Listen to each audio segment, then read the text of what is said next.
Evlilik bir iktidar mücadelesi alanı mıdır yoksa bir huzur limanı mı? Günümüzde boşanmaların çoğu sevgisizlikten değil, ne yazık ki ben haklıyım savaşlarından çıkıyor. Beynimizdeki ego merkezi devreye girdiğinde o sıcacık evimiz bir anda mahkeme salonuna dönüşüyor. Unutmayın, eşinizle tartışırken davayı kazanabilirsiniz ama akşam yastığa başınızı koyduğunuzda maalesef yalnız uyursunuz.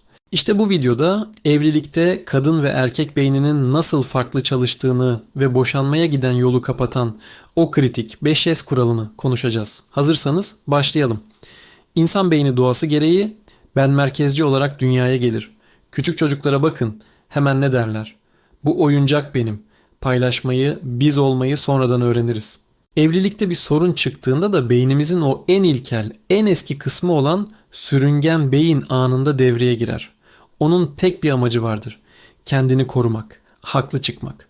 İşte o anda tehlikeli bir dil kullanmaya başlarız. Sen dili, sen beni hiç anlamıyorsun, sen zaten hep böylesin gibi cümleler karşı tarafın beyninde adeta bir savaş alarmı çaldırır. Karşınızdakini suçladığınız o ilk anda o kişi artık sizi dinlemez. Sadece ve sadece kendini savunmaya geçer. Aranıza görünmez duvarlar örer. Ve işte iletişim tam da orada biter.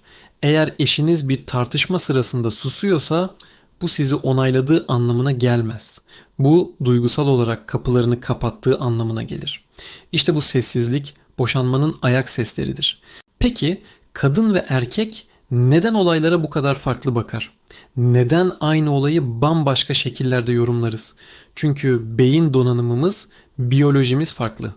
Kadın beyninde sağ ve sol yarımküreyi birbirine bağlayan köprü yani corpus callosum erkeklere göre daha kalındır. Bu ne demek? Kadın aynı anda hem mantığını hem duygularını yani hem düşünüp hem hissetmeyi çok daha rahat yapar. Bu yüzden daha detaycıdır. Olayların bütününü görür. Erkek beyni ise daha çok bölmeler halinde dosya sistemi gibi çalışır ve sonuç odaklıdır. Bir sorun mu var? Hemen çözüme odaklanır ve o konuyu kapatmak ister.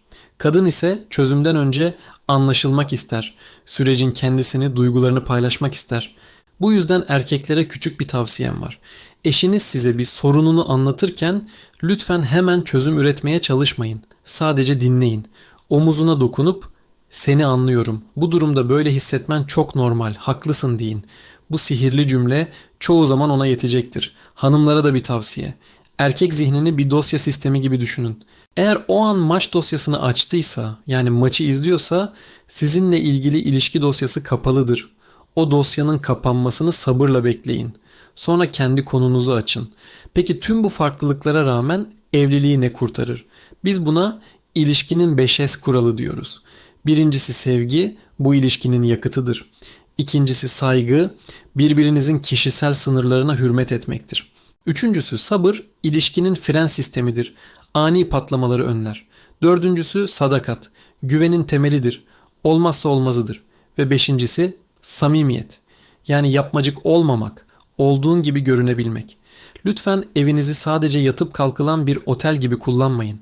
Ev sizin ruhsal sığınağınızdır. Günde sadece 20 dakika ama gerçekten kaliteli 20 dakika. Telefonları bir kenara bırakın, eleştiriyi kapının dışında bırakın ve sadece göz teması kurarak birbirinize "Bugün nasılsın?" diye sorun.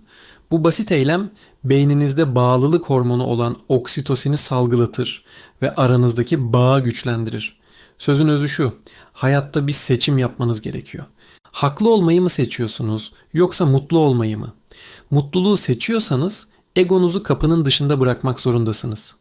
Birbirinizin hayat yol arkadaşı olduğunuzu asla unutmayın. Birbirinize yük olmayın, birbirinizin yükünü alın. Eğer bu video evliliğinize bir ışık tuttuysa beğenmeyi ve paylaşmayı unutmayın.